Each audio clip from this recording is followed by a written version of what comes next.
Hey, everybody. Welcome to the PHLY Flyers podcast.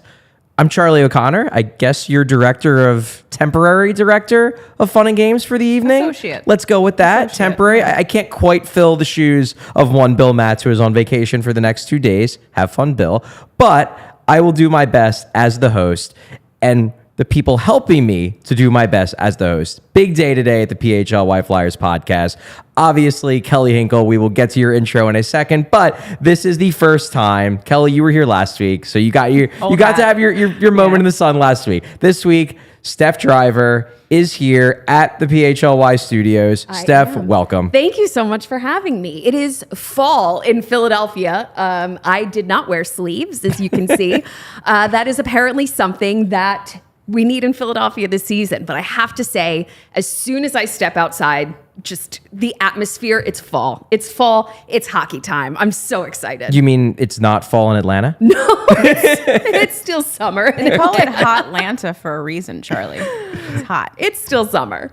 Well, Steph, we're so happy to have you today. Obviously, we're getting closer every week to the full 4-person reunion show. Which is going to be a regular thing. Unfortunately, now that Steph's here, then Bill has to step out. Next week, hopefully, will be the first time all 4 of us. Unfortunately, Steph will not be here in person. No. This is a special thing that Steph is gracing us with her presence, but Steph will be remote for these shows. But today, y'all get to see Steph in person. You get to see me, and it's awesome. Bill and I are too powerful to be in the same room now. Clearly. So, we used to do video. Not anymore. We can't do it together. But just a real quick second on Bill Matz. Bill Matz, his birthday was Monday. He's not here. He has earned a vacation.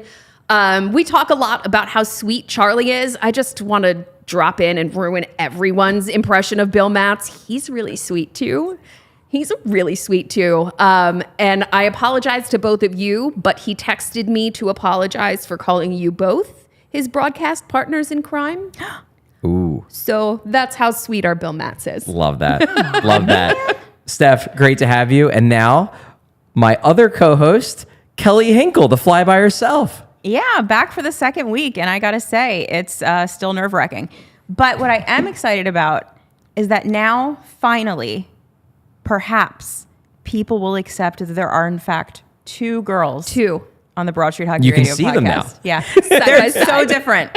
One's wearing green, one is wearing orange. Different people. It's crazy, but I hope now that maybe it will be seared into your brain.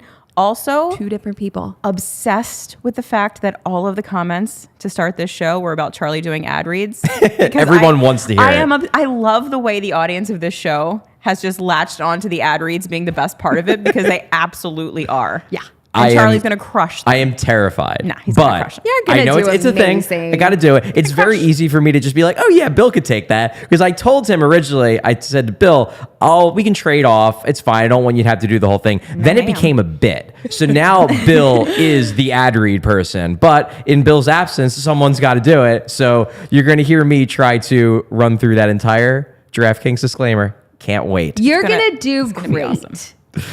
I hope so. Well, let us get to the actual hockey team, the Flyers. The Flyers. Before we get the ad reads are the show. The hockey talk is just a lead into the ad reads. Truly, I mean for the advertisers certainly. But the hockey team, the Flyers. We will get to the preseason game yesterday, which was on Long Island. They lost 2-1. We'll get to that in a later segment. But given the fact that this is the first show where we have Steph on the show, first time we've got the 3 of us together since the final Broad Street Hockey Radio show.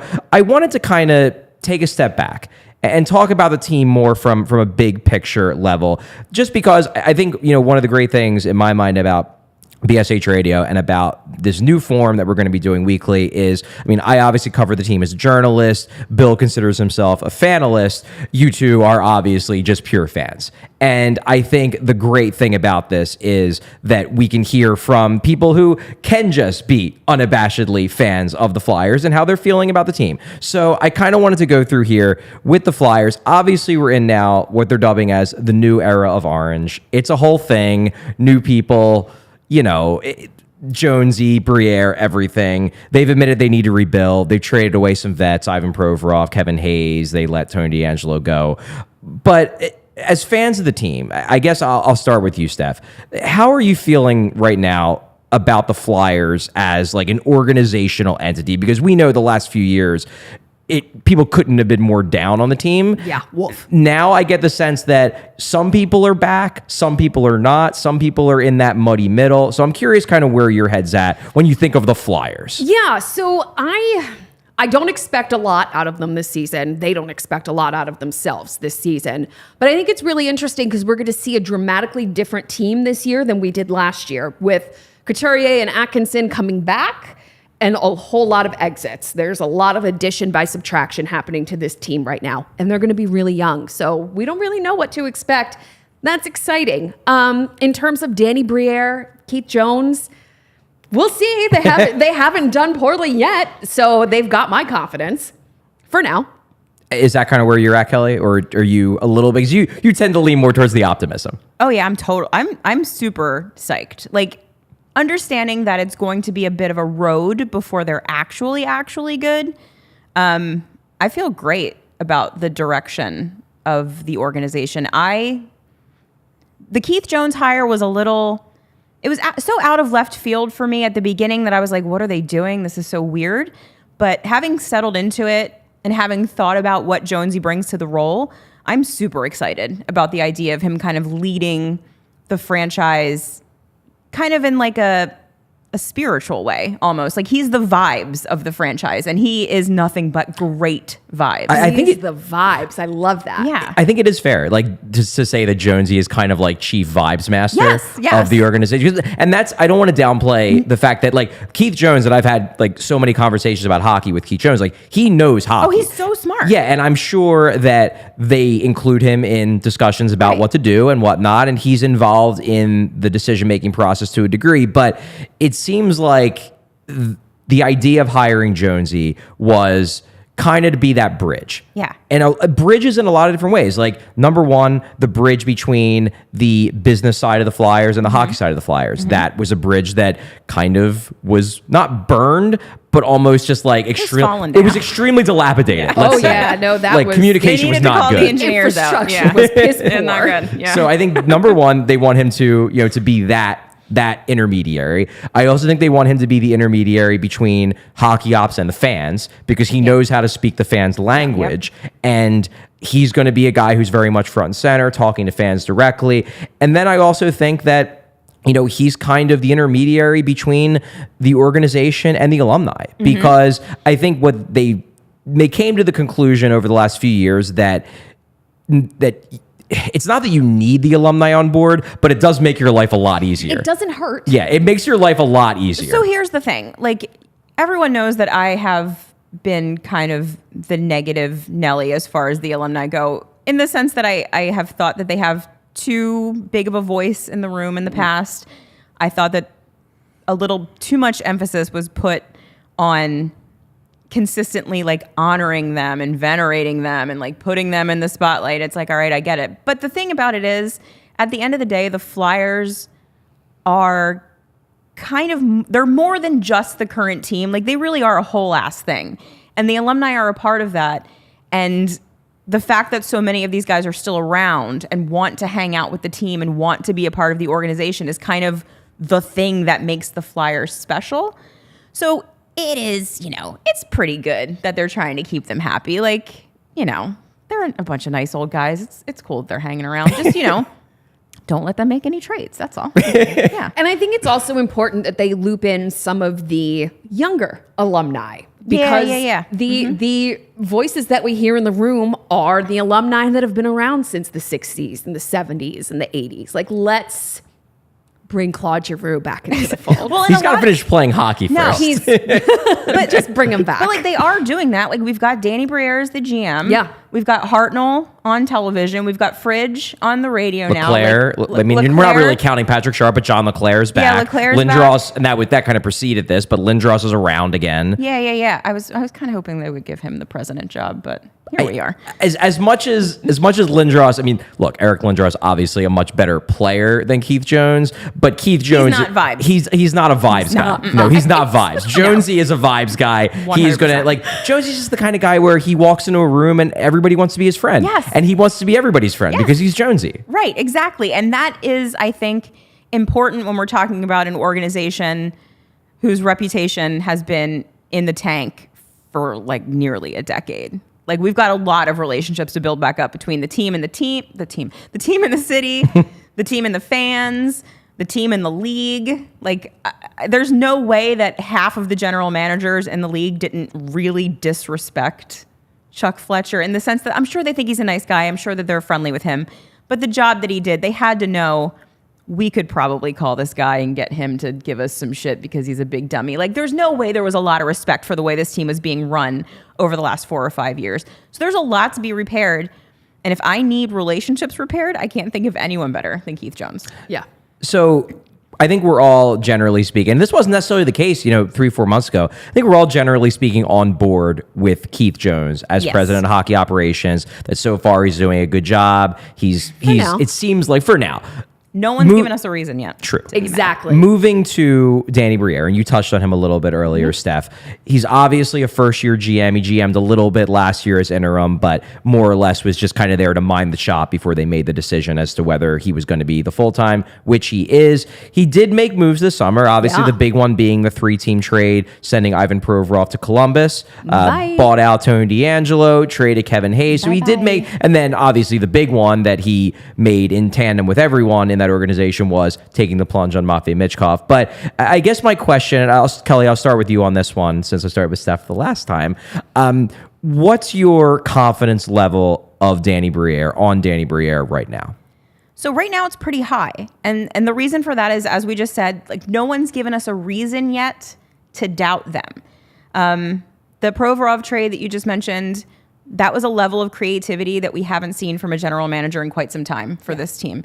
We've seen that he has a willingness to take on bad contracts to get assets, which is precisely what you need to do when you're rebuilding. So we know he understands what's happening here. Like he's living in the reality of this is a rebuilding hockey team. He seems to value talent, I think, a little more like we do than the way Chuck Fletcher seemed to. Or maybe Chuck Fletcher did. He just didn't have an eye for it. Yeah, maybe. The guys he thought were talented. and then the Michkov pick, when it happened, there's been so many times over the past 5 or 6 years when there's been a decision to be made in front of the Flyers, and we all know what they should do, and they don't do it. Because it's risky, or he's short, or whatever it is. There was always it seemed like there was always something that we thought that they should do, and they didn't do it. Are you referring to Cole Caulfield, maybe? Maybe. So we're all sitting in a bar, watching a television screen. 200 people in a room want them to take Matvei Michkov because we know, even though it's a risk for a number of reasons, it's the thing that they should do, and they did it, which just felt really fucking great. Yeah. And I think that moment especially was a moment where a lot of fans were like, okay. Yeah. Like they might actually be doing this, and I might be able to emotionally invest myself in this team again in a way that a lot of people haven't been for a long time. People have been checked out, and I do think they're turning it around. And Briere, I think, over this summer has given people a reason to, at the very least, be hopeful that the team might be good in a couple of years. Yeah, what I think I can say about Briere, and I honestly, in the lead up to the draft, you hear so many things that I don't even remember if this was, I don't remember, number one, I don't remember who told me this, but number two, I don't remember like if at the time it was off the record, but like, I don't feel bad saying it now. Like when I started hearing in the couple weeks leading up to the draft that there was real smoke around this Michkov Flyers thing, that like, this isn't fake, they really might take him. The one thing I heard was that Danny has loved this guy all year. that like this is Danny's guy, that he's watched him so much that like he thinks he's going to be this star. And like, to me, that's one of those benefits of having a guy like Danny Briere, who was a skilled, talented player as your GM, where he's going to gravitate. Like, look, all these former players are going to have their biases. I've been critical in the past of Ian LaPerriere. I think he did a better job last year as coach of the Phantoms. Still has a lot to learn in that regard. But like Ian LaPerriere, because of who he was as a player, he's going to gravitate towards those fourth line guys, the guys who work real hard, the Hayden Hodsons, the guys who have to earn everything they get, not the super talented guys. Well, Danny Briere was one of the super talented guys. Now, granted, it took him a little bit to get there. He kind of busted out in Phoenix. So it's not like he was handed like a starting job at age 19 and was immediately a star, but he was a 100-point guy. He was a skilled guy. And I like the fact that Briere brings that bias towards skill because he was a skilled guy when he played. And small, so we know that he's not going to be a size queen like everyone else. Like everyone else. Didn't someone recently say that Hayden Hodgson wasn't an NHL player? Didn't somebody say that? Mark Stone. Mark Stone did. Stone. Yes. So apparently that happened last night. he hit Mark Stone in last night's game. And in the post game, Mark Stone was like, "Yeah, I'm never going to play against that guy again." Amazing. So whatever. Absolutely amazing. I mean, it's a real bad bet to go and try to kill Mark Stone in the preseason game. All time. But you know what's a better bet? What's a good bet, Charlie? Betting with DraftKings. I agree. You know, because football, it's back in full swing with another week of epic games. And who's got you covered on the action for every single one of them? DraftKings Sportsbook, an official sports betting partner of the NFL. New customers can bet $5 on football and get $200 instantly in bonus bets. Nobody's missing out on the action this season. All DraftKings customers can take advantage of 2 new offers every game day this September. Get in on the NFL Week 4 action with DraftKings Sportsbooks. Download the app now and use code PHLY to sign up. New customers can bet just $5 and take home $200 instantly in bonus bets. Only on DraftKings Sportsbook with code PHLY. The crown is yours. Gambling problem? Call 1-800-GAMBLER or visit www.1800gambler.net. In New York, call 877-888 HOPENY or text HOPENY. In Connecticut, help is available for problem gambling. Call 888-798-7777 or visit ccpg.org. Please play responsibly. On behalf of Boot Hill Casino and Resort, 21 plus, age varies by jurisdiction, void in Ontario. See sportsbook.draftkings.com/football. Terms for eligibility, terms and responsible gaming resources. Bonus bets expire 7 days after issuance. Eligibility and deposit restrictions apply. Yo, Bill Matz, you did it. Bill Matz Survived. Crushed it. Survived. crushed it. Absolutely amazing. So, done that first ad read. Makes me feel a lot better. Don't have to stress about that anymore. And that's the toughest one. The other ones, they're there, but that's the big one. That's the big one. That's the big one. That is the big one. Amazing. Can we make it shorter? We kicked off the show looking at kind of the bigger picture. Now we're going to zoom in on what happened last night, which is the Flyers played their second preseason game up in Long Island. I was not there, but I did watch the entire stream. Steph can confirm. I can confirm. I was in Charlie's house last night, and he did not eat dinner with us because he had to watch the game. Even the silence? You stayed for the whole silent bit at the beginning? The silent bit? At the beginning of the feed that I was watching, there was no sound for like 8 minutes. So here's what I did. And this is, shout out to the great crew at 97.5 The Fanatic who do. I immediately switched over to hear Tim Saunders and Todd Fedor call the game. Love So that. then even when the sound came back, I was like, I'd rather listen to our guys than these Islanders people. Who cares? That's why he's paid the big bucks. Folks. So Are they broadcasting from the SUV that's on the ice? Wrong center. oh my God. Anyway, so the Flyers played last night on Long Island. It's not in Long Island. It's Long Island. In Long Island. They lose their minds I know, if you say that's why you say in Long Island. because it makes them so mad. Yes. It's hilarious. Exactly. The Flyers did lose. They lost 2-1, but, and this is important, they did not get blown the hell out. They scored a goal. They scored a goal. One They sure. One goal. I They mean, scored. Granted, it was in like the last minute of play. Doesn't matter. But it's still a goal. Still Still counts. It counts. It was Ryan Poehling free agent signing. Just as we all future predicted. fourth line center Ryan Poehling, assisted by, I believe, Scott Lawton and Noah Cates. So we got some help from the clear-cut NHLers.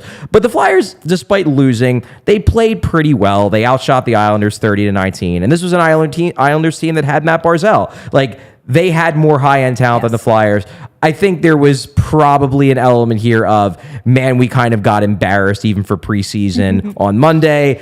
We don't necessarily have to win, but we can't do that again. So I guess kind of using that as a lead-in. We all know on some level the preseason doesn't matter. You know, these games aren't real. It's all just about, you know, building up for the regular season. But how much did it matter for the Flyers not to get torched last night just because of how bad Monday was from a vibe standpoint? See, you and I have very different opinions about preseason. Okay. I love preseason. Okay, I hate it. I love watching these guys, the quad A guys who are never going to make the team, except if they have a really strong preseason game. I love to see that.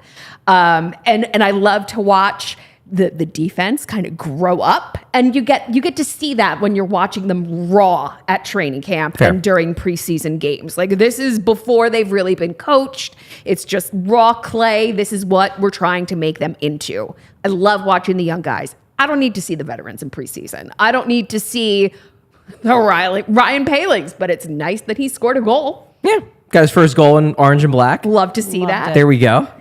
Better than on the other side of the state, I guess. This is true. But I love preseason. I think it was important for them to at least score a goal. Yeah, right. Like that. We can't have them going into this season with the lack of confidence that they went into last season with. So if they're going to be a little bit more excited because they scored a goal and didn't have 6 scored against them, okay. Yeah, I think there's an element where, like, presumably they would have scored a goal eventually. They do play 6 preseason Presumably. games. But I the mean, who can longer, say? true. But like the longer it went, the more it became a thing. And to me, I think like the preseason, like, it's not that important, but you just want to avoid those narratives. You want to avoid those embarrassing things. Yeah. And I'm curious to hear your thoughts on this, Kelly. But it was a personal relief to me that I no longer had to deal with people yelling about that. So, yeah, you mentioned vibes, and if I say vibes one more time on this podcast, I might leave. But the thing is that, like, That is a vibe. going back to this whole idea that fans are slowly starting to get back on board. Even though I personally don't care if they lose every single preseason game, it doesn't matter. Winning them is not what the preseason is about. It's about dudes on tryouts. It's about the old guys shaking off the rust. It's just practice, essentially, Right. against another team. Doesn't matter if they win. However, given that the vibes are so important, if the Flyers had gone out and gotten blown out again, people would have started to be like, all right, here we go. They still stink. I mean, because no one's going to think past like, oh, wait, their fourth line was playing like second line minutes. Yeah. We're still trying out goaltenders. Like, there's a lot of reasons why they don't look as good as they might when it's the actual Flyers. But the perception of casual hockey fans, of the sports media in the town, if they continue to shit the bed in the preseason, it's just going to make people leading up to the season, I think, a little less excited about the team. And so it's good that they were able to play a little bit better against a team that was, well, the Devils are really good. I keep forgetting. It's so annoying. Yeah, anyway, they are, unfortunately. It's good for them to get the scoring monkey off their back, because I do think that the longer that had gone on, the bigger a problem it would have been, because the other team's in preseason too. So like, you should be able to score a goal or two. Right. That against them. shouldn't be the excuse Yeah, here. That's one or it's a two. really good Get point. one or two in there. So it's good that they scored one. I am going to assume that they come out looking even better in this third game. I think that it's going to be like an incremental build, especially as Torts and the rest of the staff start to kind of figure out what the lineup is going to look at and start to kind of put guys together that they think might be together on opening night and get a better look at players that they think have been doing well. So yeah, if they lose them all, it doesn't really matter. But as long as they lose them in a way that doesn't embarrass them, Yes. it's all fine. I completely agree with that. And I do think that we might actually be starting to see at least a general idea of where their heads are at from a roster standpoint. Yes. Really, it started today because they broke up camp into 2 different sections. The first section went on, I believe, at 11. The second section went on at 12. And the first section had 14 forwards and 7 defensemen and 2 goalies. Now, that is very close to a 23-man roster. Sounds In fact, like it is. Of course, the only person who was absent was Cam York. We'll get to him later. He's still day-to-day. So because of that, Victor Mete was in the top 7. Apparently, he was I forgot existed. Yeah, they did bring him in. But he is a guy. It does seem like we might have a general idea of what the early hierarchy is. And it's pretty much everyone you would expect was out there with the main group. Tyson Forrester was out there, the one surprise, and we'll get into him now because why not? The one surprise player was Samu Tuamala, who was the second round pick back in 2021. He skated with the main group. He's played in both preseason games.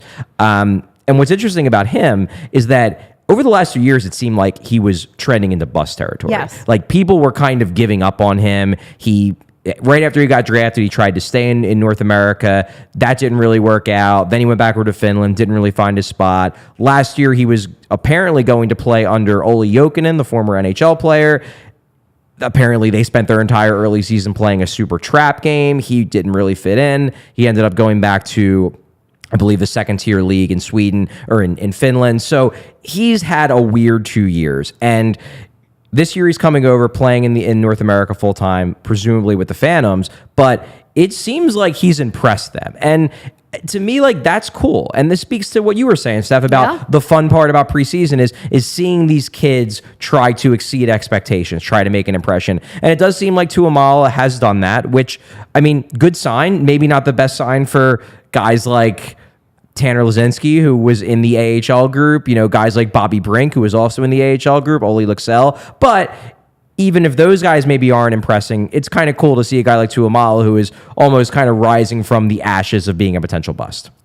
Yeah, that's really nice to see. And it's my favorite part about preseason. Definitely. It's my favorite part. Yeah, we were talking about it before the show, Charlie and I. Torts had probably the most effusive praise I've heard him give to anyone so far this preseason about Samu at his post-practice, whatever. Yeah. He was going on about how good he looked, some breakout that he did, saying he wanted to see him in the top 6 just to see what he looked like there. That seems like a big deal because I feel like you said, this wasn't a guy that was on anyone's radar, I think, heading into this camp, certainly not mine. And it'll be interesting to see if he ends up jumping a guy like Forrester. Yeah, into the lineup. I don't think he's going to jump Forrester because Forrester was in that group too. Okay. So Forrester, it looks like, I think he probably needs a game or two in these preseason games to really show, to lock down his spot. I think he so hasn't too. quite had it yet, but I'm still hopeful he gets there.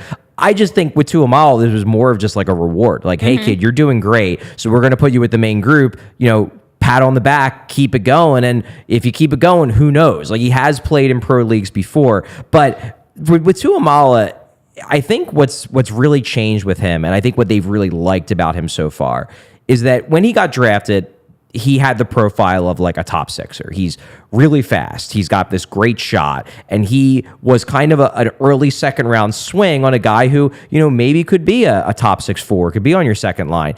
I think what he's kind of realizing is that if he's going to make it in the NHL, he's just not skilled enough to be a 65-point scorer type. Yeah. If he was that guy, it would have shown. He would have carved out a role on a pro team in Finland, and we would have been man, he's racking up the points in Finland. Maybe he could be an impact scorer at the NHL level.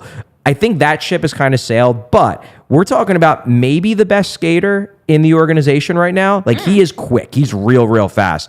And we talked about it, me and Bill talked about it yesterday.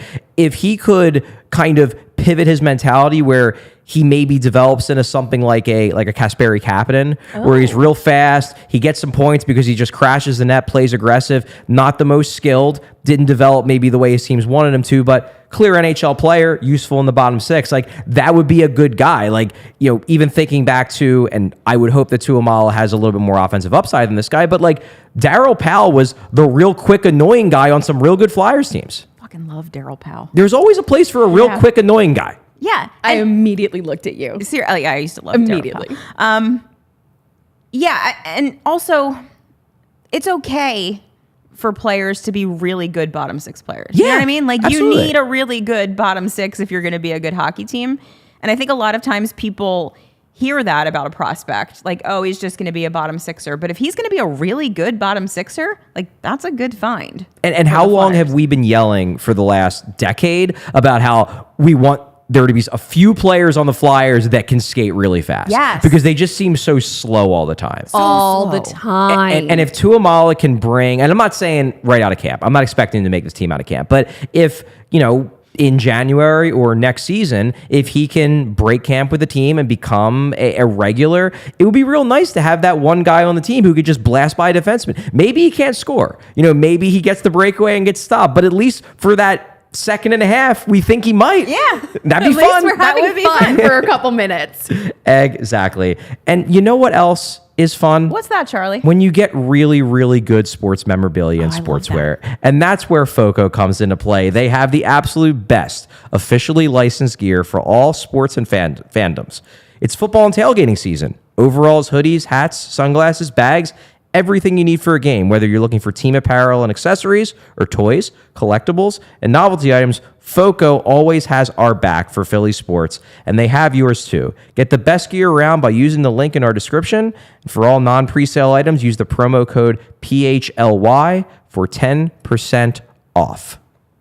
Check out those people at FOCO. I'm sure they're great. They have a really, really wonderful hoodie blanket situation. Ooh, that's extremely your And shit. they're better than the other one. The other one. It is extremely say my it. shit. It is the most comfortable blanket hoodie situation, and it's got a big Flyers across it. Nice. Yeah, it's very nice. So, Charlie, can I ask you about a player? Not necessarily a prospect, but something that I'm interested in. You sure this can. preseason. So, Wade Allison. Yes. Much like Bill Matz, I am a big Wade Allison fan. I want him to work because he seems like he could be super fun. I noticed last night he only got about 11 minutes of ice time. It's true. Not great. Not the best. In your mind, do you think the ship has sailed on Allison, or does he still have a shot to make the team? So I think he makes the team. That said, towards when we talked to him today after practice, he made a point to say that some of the guys who you're penciling into this roster, you maybe shouldn't because we're not. And Yeah. I wouldn't be surprised if Allison is one of those dudes. That said, he played 60 games, spent the entire year in the NHL last year. So it would be a surprise if they waived him because, if they waive Tanner Laczynski, and I'm going to get to him in a few minutes, I don't think anybody picks him up. Yeah. I don't think he's done enough. Whereas Wade Allison is a big power forward type winger who has played in the NHL for a season. If they waive him, I think he's gone. Oh, yeah, I think so too. So to me, I think they will give him every chance to at least make the team as the 13th forward. That said, if he makes the team as the 13th forward, that's not great. Not good. No. And given the fact that it seems like they want to give Tyson Forster every chance to make this team, I'm not quite sure where he fits, particularly because I think they really like the idea of this Nick Delorier, Ryan Poehling, Garnet Hathaway fourth line. they do. So if that's the fourth line that's looking like the opening night first line, if Tyson Forster makes the team and Cam Atkinson plays in game one, then there's really no spot for Wade Allison. And you worry that he might just get pushed out because I'm with you. I think there's something there. Yeah. I do worry that the Flyers might not be the team to unearth it. That stinks. He didn't look good last night. No. Like I mentioned about Tanner Laczynski. Tanner Laczynski outplayed Wade Allison, Yes. and that should not be the case. No. Wade Allison is the higher upside player. Wade Allison is the guy who played 60 games in the NHL last year, whereas Laczynski spent the year mostly hurt or scratched. Yeah. Allison should be the more effective player in a camp where both those guys know they're competing for jobs. And Laczynski was the guy who almost scored, who set up a couple golden scoring chances. Allison was the guy who was kind of just there. And you mentioned about his ice time. To me, he got 11 minutes because he didn't earn more. Yeah. I wonder what's happening there. I don't like it. I don't love it either because I like the skill set so much. And his face, that's a Flyer. It is a Flyer. He has... his personality too. Sure, His yeah. whole The attitude. whole 100%. aesthetic Yeah. is very Flyer. Excuse me, the whole vibe. I'm not saying it. Not saying vibe. Kelly's gonna walk out the door. But we Can't say it we again. talked about it yesterday, Bill and I on the show, about the fact that watching the Phillies celebrate and just how much fun it is, just the fact that they're just a bunch of wild men going around doing crazy things in the clubhouse. And to me, Wade Allison would fit right in with those Phillies. Yes. And like I want that vibe on this team. Yes. We need a daycare. we need just like that crazy guy who's just like a lunatic in there, but in like the best ways. Yeah. And Wade gives off that vibe, but he's got to earn it on the ice. Like you can't just keep a guy around for vibes. Yeah. You got to be doing something, and Wade has work to do. Yeah, and it's just so frustrating because I think we know it's in there. Yeah. So, like, is it the injuries? Like, is he tentative because he's been hurt so many times? Like, I just wonder what's going on with him that he just can't seem to put it together. And he's got to know that, like, I'm running out of chances here. That's my gut. My gut is the injury history. Yeah, it's just, it just bums me out because I was super excited about him when he came up. It does seem like whenever, and this I think played into Tortorella's frustration with him last year when he did the he's always hurt gong show of a press conference that one time last season, was just, it felt like every time Wade Allison was building momentum last season, he got hurt. Yeah. And then he would be out for a week or so or out for longer, and then he would come back and have to start over, and then he would build, and then get hurt again. And part of that is just his style of play. He plays a reckless style. I don't think he can stop playing that style if he wants to be effective at the NHL level. He just, as Tortorella said, he just can't get hurt. And not saying that's his fault. I don't think it is, but he needs to be out there, especially when he's a 13th forward type where he's battling for a job. Can't make the club in the tub, Charlie. Can't make the club in the tub. So gonna transition here to another roster battle. You mentioned about, wanting to see the kids, wanting to see the guys who are fighting for jobs. That's the most important part about preseason, is guys who are battling for spots. One of the most, I guess, obvious roster battles going into camp is the backup goalie spot.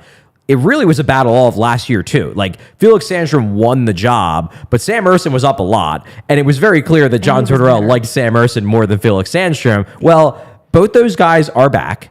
Felix Sandstrom has one more year left on his deal, I believe. Sam Ersson signed a new deal in the offseason that gives him another 2 years past this one. And then they picked up one Cal Peterson as a salary dump in the Ivan Provorov trade. So you've got one goalie with extensive NHL experience coming off 2 very bad years in Cal Peterson. You've got Felix Sandstrom, who was the backup last year, wasn't very good in that role. And then you've got Sam Ersson, who spent most of the year in the AHL, impressed mostly in the NHL. This is your backup goalie battle. And over the first 2 games, I thought it was very telling that 6 periods of hockey, each of those goalies got 2 periods. And just going to run through the stats real quick through 2 games. Cal Peterson, 19 saves on 24 shots, a .792 save percentage.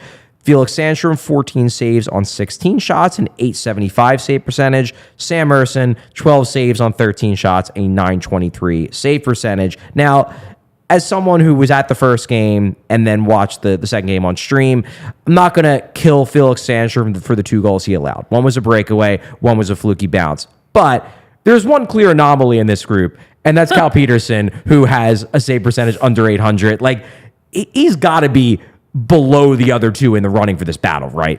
One would think. I can't imagine. But he also, if we're looking at these numbers, he also had a lot more shots come to him. So yeah, it looks real bad. It looks real bad. And I want Ersson as the backup goalie. So hopefully he's on his way out. Like, there's only so many spots. Peterson looked bad, too. Like, it wasn't just that he let in a bunch of goals. He just didn't look like a good goaltender. And given his history, I mean, like, it's not like we brought in Cal Peterson because we wanted Cal Peterson. Yeah. It was just like they didn't target a dude him. that we had to get to make the trade happen. So I don't really think it matters what happens with him. I would be very surprised if he's still under consideration for the backup job. After that performance and knowing what his history is, like, and you have these other 2 guys, why even bother like putting him in the conversation at this point if you're the front office? Like, it just seems like a no-brainer. Like, we saw what we got. No, thank you. And so now it's between these other 2 guys. And I have kind of a complicated feeling about this because I do think that Ersson is the better goaltender. Mm-hmm. I do think that he belongs in the NHL more than Sandstrom does at this point, just based off of like performance and I think just their ceilings. Right. But I think that it would be better for Ersson to be the starter in Lehigh Valley because he's going to get a ton of games. And if he's up here backing up Carter Hart, unless Hart gets hurt, which he very well might because he always does, it seems like at least once, he's not going to get a ton of games. And I don't know if it's good to just have him sitting on the bench for, I don't know, 30, no. I feel like Hart would probably get at least like 50. Yeah, 60 Hart would get games. over 50, I would Right. assume. That's generally been the standard since he's become the unquestioned number one. So Right. yeah, it's a concern. I guess the flip side of that though is like Hart's here. Now we'll see how long he stays. Obviously he's in the last year of his contract. He's an RFA, and then there's the Hockey Canada thing as well. So Yeah. we'll see. But like as long as he's here, he's going to be the number one. Yes. So at some point, like, how long does Sam Ersson have to wait? Like at some point, does it help his development more to just get NHL time, even if it's more sporadic because he's playing against better competition? So here's the other thing. Sorry, Steph. I don't think No, you go. We're good. I wonder, and I don't know if this is something that the Flyers would consider, and I don't know if it's something that Carter Hart would accept, but I wonder if given Hart's injury history over the last couple of seasons and the fact that Ersson seems like a really good goaltender and you need to see what he can do over a lot of games to know really what we have with him, a 1A, 1B situation with these two guys would probably be the best thing for everybody. Not for Hart It would- in a yeah. contract year. Yeah. I don't give a fuck about him. No, he does. I know, that's what I said. I don't know if I don't know if he would accept it. Yeah. But I mean, like, to be quite honest, like the Flyers coaching staff and front office shouldn't really plan out strategy based on Carter Hart needs more money next year. Like if it's best for the team to have these two guys kind of split time evenly, and Hart would get more, I think. Like he would obviously be Yeah. the 1A. But, you know, here's the thing. Carter Hart could be gone at any moment for reasons, and we're going to need to know what we've got in Sam Ersson because I don't think Felix Sandstrom is a starting goaltender in the NHL. I think that he could probably be a capable backup. I'm not even sure if he's a capable backup. You're giving him more credit than I do. used to be very high on him, so I think I have some Oh, residual. yeah, residual, the Lundqvist She thing. called him the second Lundqvist. Only because he was Swedish. I switched now. Now And it's Ersson. he's also extremely ugly, like Henrik Lundqvist. It's pretty ugly. That is false. They're both extremely attractive. Like, come on. Just saying, like they're Swedish goalies. They're both extremely attractive. That said, the Flyers really shouldn't win a lot of games this year, so I've talked myself out of the 1A, 1B. Okay. I mean, in fairness, if the goal here is to tank, which they've said it's not, but if we're actually doing a stealth tank, really the guy who should win this job is Peterson because fair he's enough. probably the worst of the three. maybe Oh, he good. should So back we've up. come all the way around. I'm so thrilled with this conversation. Amazing. We did great. So amazing. I would love to see a Sandstrom Ersson battle because they're both homegrown goalies. Yeah, that's and I fair. think that would just be so much more fun. Like It is fun. Peterson, get out of here. Like I respect it. Solid NHL career. You're not our guy. I think the thing with Peterson too, and Kelly mentioned this was a really good point, is just that like they didn't want him. I think even someone like Sean Walker, who like, yes, he was a cap dump. I get the sense that they saw a role for him where Yeah. it was like, oh, you need to clear some space, but we kind of want that guy. He's a right-handed shot. He's pretty good. Like, yeah, he struggled because of the injuries in the past, but maybe we can turn him back into something and then maybe flip him for assets. Whereas Cal Peterson was very much like, we just need to take on this Yeah. salary to make sure we get a first-round pick Exactly. for Ivan Provorov. So there really is no loyalty there to him beyond you're on the team. Plus, and this is a real thing that separates him from Sandstrom. So going into the waiver exemption, Sam Ersson can be sent down That's without important. having to worry about losing it. That's really important. Felix Sandstrom would have to clear waivers. Now, I don't think it's likely he would be claimed given his age, given the fact that he hasn't been that good in the NHL, but it's possible. It's at least not out of the realm of possibility that someone, if a team Tampa. if a team gets super injured with goalies, obviously the Vasilevsky thing, I would assume they could find someone slightly think better. so, yeah. But you never know. Team gets injured with gets not cheaper? a lot of goalie injuries at the end of camp. They nab him. Ron Hextall is no longer there to take his former drafted prospects, so you don't have to worry about him anymore. No. But I would say maybe like 10-20% chance he gets claimed. I could see There is a 0% chance that Cal Peterson gets claimed, given the fact that like LA had to pay the Flyers to take him and his $5 million salary on. So with Peterson, you can just make him one of your AHL goalies and just have him there just in case all of the NHL goalies get hurt and you have to call him up, because his salary is the protection that keeps anybody from even thinking about claiming him. Whereas Sandstrom, I don't think he would get claimed, but it's at least a possibility. I also think there's a big difference between a goalie playing 30 games a season and a skater playing 30 games a season. True. I think that goalies, just by nature of the position, you're playing a full 60 minutes most of the time when you're in the game. Skaters don't do that. So I think that there would be valuable learning experience for Ersson at the NHL level, because it's different. It's different than it is for skaters. But of course, we would want to get him as many games as possible, because they got to get reps. Goalie of the future. I think, to me, and I hope the Flyers go this route, because I think this is probably the best way to do it with this situation, is kind of set it up where Ersson, if he's the best goalie in camp, which I think he will, because I think he's just the most talented goalie in camp aside from Carter Hart, give him the job, but kind of shuttle him back and forth a little bit. If there's going to be a week where he's only going to get 1 game or maybe 0 games in the NHL, send him down to the minors. Let him play a game or 2 that weekend for the Phantoms. So almost have him splitting time where I'd love for him to get 50 games. If that's 30 games in the NHL, 20 games in the AHL, that to me would be probably the ideal. That's true. Who kept getting shuttled back and forth between Lehigh Valley and Philadelphia? Oh, God. Who was it? I can't remember. It was 2 or 3 years ago, maybe 3 or 4 years ago. Well, Farabee kept getting jumped for in his first year for cap reasons. It was a fourth-line player. And I can't... Justin Bailey. There it is. Justin Bailey. There we go. That was teamwork. Yep. Justin Bailey. So Samuel Ersson is going to be the new Justin Bailey. Just get him a permanent bus ticket. He's just going to be back and forth. And Steph, it's funny you mentioned tickets. Oh? Because if you are looking to snag a last-minute ticket, Gametime is the place. Buying tickets to your favorite events, it shouldn't be stressful. Gametime is the fast and easy way to buy tickets for all the sports, music, comedy, and theater near you. With killer deals on last-minute tickets and their best price guarantee, you can stop stressing over the tickets and start getting hyped for the fun that you'll have. Forget planning months in advance. Gametime has deals on tickets right up to the day of the event. Get exclusive flash deals on tickets for football, basketball, baseball, concerts. They don't have hockey in this, but I'm going to say hockey because this is a hockey podcast. The Gametime guarantee also means you'll always get the best price, because if you find tickets in the same section and row that you had already bought tickets for somewhere else, Gametime will guarantee to credit you 110% of the difference.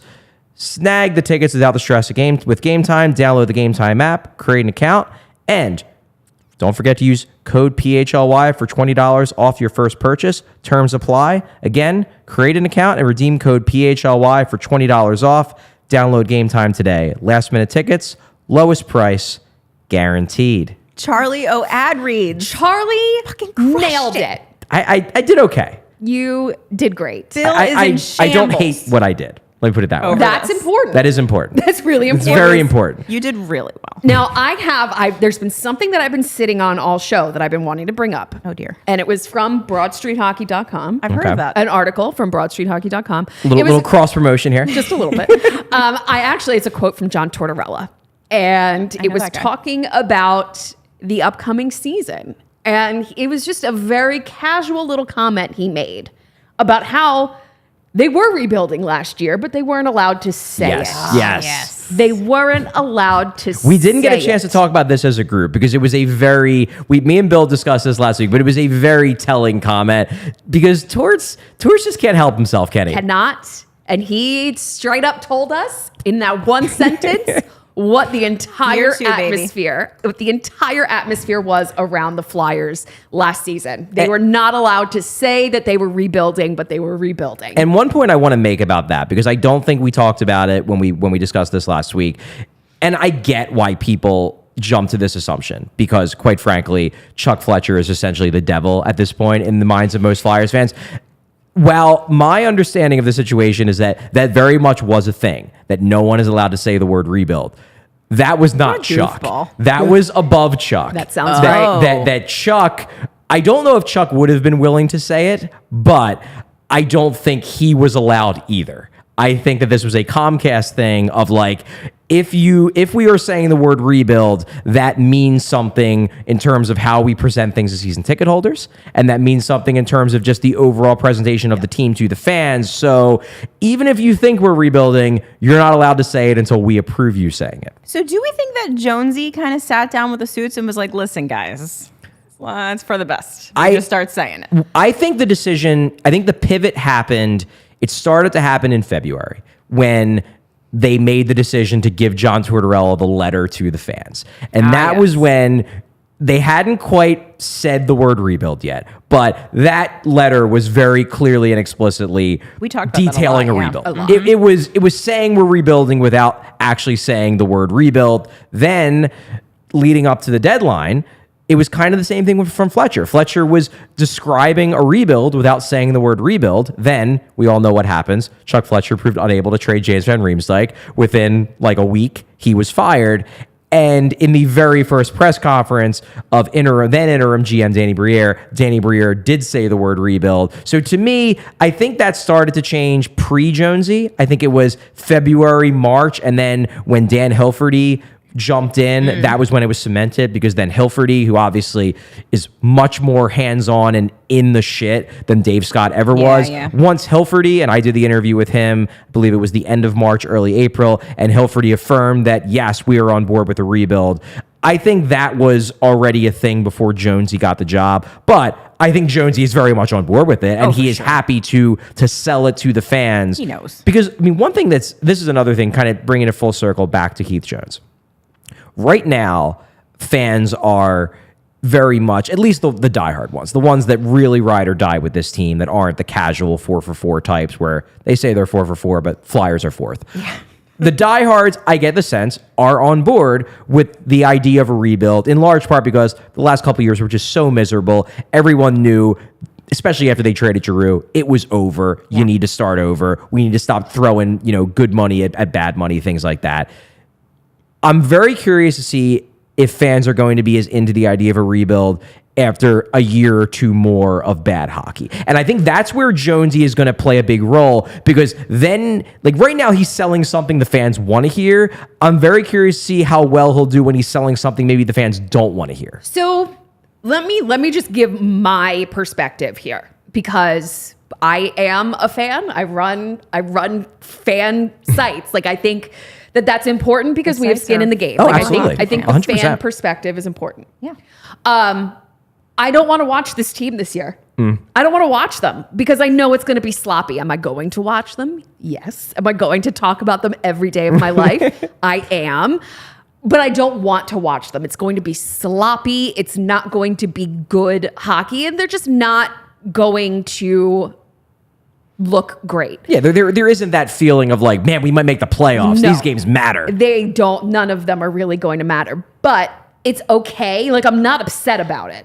I'm not upset about where the team is. I just don't want to waste my time watching them get better. And I know that they will get better. Yeah, or we hope. But I think we've talked about this, and like, I hate to say it on this show because I want people to follow the Flyers because they're more likely to watch us and listen to us. But we talked about it on BSH Radio where, like, you're not inherently a bad fan if you say to yourself, you know what, like, I don't want to watch this team. I want to follow this team. I want to read about this team. I want to listen to podcasts about this team. But maybe I don't want to spend 3 hours, 4 nights a week in front of my TV watching them lose 3-1. And that's okay. It's okay. You're allowed. It's totally fine. And if you don't want to watch the team, but you do every night anyway, like you and me both, like I'm going to be there right with you. We're suffering with you. We're suffering with you. And it's just not, it's not going to be good, fun hockey, but it's still the Flyers and it's still hockey's in the air. Like that. It feels like hockey season. It feels like hockey season. And there's something about the air in Philadelphia when it starts to get cooler. Eagles come first. And now it's the Flyers, and it's so much fun. So I think that a lot of this fans being on board with them sucking for a few years, I think a lot of it depends on what Danny Briere does. Yeah. Fair. Like, I think if we're seeing incremental steps towards being better, like if he's able to move a bunch of these vets that we brought in at the deadline for some assets. I think that's going to have people like, all right, cool. If he's able to do some stuff next summer, if he makes a good draft pick, like all of these incremental choices that are leading us to a good hockey team, as long as those continue and he doesn't have some like giant dud of a trade that everyone hates, I do think that people, particularly fans like us, except for Charlie, that do understand that this is the process and this is what we've been begging them to do for years now. I do think we're going to stick with it and be okay with the fact that the product that we're looking at right now isn't that great, because we know for sure that it's in service of something better, and that they just have to keep doing that. And as long as they do, I think people will be fine. And that's when we form our favorite players. Yeah. That's when we form our favorite players. That's when we start to see their personalities. That's when we start to follow them throughout their careers. So let's just pick Tyson Forrester, because that's who I've picked to be my guy to watch. Like, Tyson Forrester is my guy of the future. So like, this is when we're going to learn what he's made of, because it's going to be real bad. It's going to be real bad for a little while. So we get to see what he does with that. And I'm thinking of like a Claude Giroux. They were not good in the beginning of his career. Yeah, well, no, that's not true. They were. He was just on the third line. Yeah, he wasn't important at the time. Yeah, he was just a lower tier guy. I think, and this that was a really bad comparison. They had Carter. You just had to work. You had to work Claude Giroux in. I had to work in Claude Giroux. I had to do it. I think it brings me back to the Phillies, where we obviously spent a lot of time yesterday talking about the Phillies on the show because they clinched the playoff berth. It was a lot of fun, but the Phillies for quite a while in the 2010s were bad. They had their run from 2007 through 2011. Then they went down, and then for a good 5-6 years were just plain miserable. But one thing I think about with the Phillies, and this is, I don't know if this is going to be my favorite moment of this Phillies era, but it's always going to be up there. I hope my favorite moment will be them winning a World Series. That will be my favorite moment. But to me, the best moment thus far was last year in the playoffs when Rhys Hoskins hits that bomb off Spencer Strider and does the bat spike to end all bat spikes. And the reason why that was so much fun, why that was so viscerally amazing to watch as a fan, was because Rhys Hoskins was part of the bad era, and he made it through. He was part of those awful Phillies teams that you're watching on a 100-degree day in August, and they're losing 10-1, and Rhys hit a homer, so at least you got to see one good thing in that game. And it was just so cool to see Rhys Hoskins, the guy who suffered through all the shit, make that amazing play to turn the entire series. And the hope is that maybe a couple of the guys on this team right now, maybe it's Owen Tippett, maybe it's Tyson Forrester, maybe it's Noah Cates, heck, maybe it's Travis Konechny, maybe he sticks around and he's part of the next great Flyers team. And that would be awesome. But I feel like it'll be more meaningful if one of those guys scores the overtime game winner in the first playoff series the next good Flyers team wins, because you're like, that guy deserves it because he went through it with the rest of us, and now him doing it is almost like we all are doing it with him. We're all doing it. So listen, Charlie's not a fan anymore because he's a professional. But it's in there, folks. It's in there somewhere. It's there. You get him going, and he feels it. A little baby fan in there still. He feels it. Just some little quick updates before we end the show, in case there's anyone who wanted updates from practice today. We did get some injury updates. So Cam Atkinson did return. He is not dead. He is not going to disappear again like he did last year, apparently. Unrelated soreness. It's my favorite. It was my favorite thing. Soreness. I'm going to use that so many times for so many Atkinson did confirm, as you hinted, that this soreness was not related at all to his neck injury. And he practiced today, and he more or less guaranteed that he is going to be in either the Friday or the Saturday game. If I had to guess, you probably want to throw him in for the home game in front of the home fans, you would think. But maybe he just wants to get into a game and they want to throw him in as soon as possible. So Atkinson is back. Cam York, not back yet, but he was skating on the ice today. I was told by a source yesterday it is not a major injury, but we are now going 3 days with him not being on the ice with his teammates. One was a day off and then 2 days of practice. So I guess fingers crossed that the York injury isn't that serious. That would be good. Be nice. It'd be nice if this defense is already pretty bad. And also, they're just for Christ's sake, for one time, could we start the season with all of our players intact? No. Wouldn't that be cool? No. Just once. Not Like, allowed. let's get a game in I before don't think we're someone gets asking injured. a lot here. Yeah, I know. We got, what, 4 games of Ryan Ellis before he died? I don't know who that is. Three. 3, something like that. We got some preseason games. We were know actually her. talking about that in the press room. I think yesterday, like me and some of the other writers, about how like Ryan Ellis that preseason looked so good. Yeah. He looked like he So was going to be good. really good, and we're The just first like, couple of games, I was like, oh, fuck, look at this guy. we have a number 1 defenseman, and his name isn't Ivan Provorov. It's Ryan Ellis. It was And then amazing. RIP. R.I.P. indeed. Oh, that was just the wind out of our sails. Just Yeah. completely deflating. It was And then just the last thing in so many bad things to happen. Hopefully now this is the start of, and we all acknowledge this year they probably ain't making the not gonna playoffs. be great. Probably going to lose a lot of games, but hopefully this is the start of the Flyers turning the corner. They're still in the dark, but maybe they're moving towards the light. The vibes the are new good. era of orange. The new era of orange. So that'll do it for us today at PHLY Flyers Podcast. Thanks so much to Steph Driver for coming all the way Thanks from for Atlanta having me. to join us. And thanks so much for Kelly for coming all the way from a neighborhood relatively Liberties, close to yes. where our studio is. Thanks to everyone for joining us.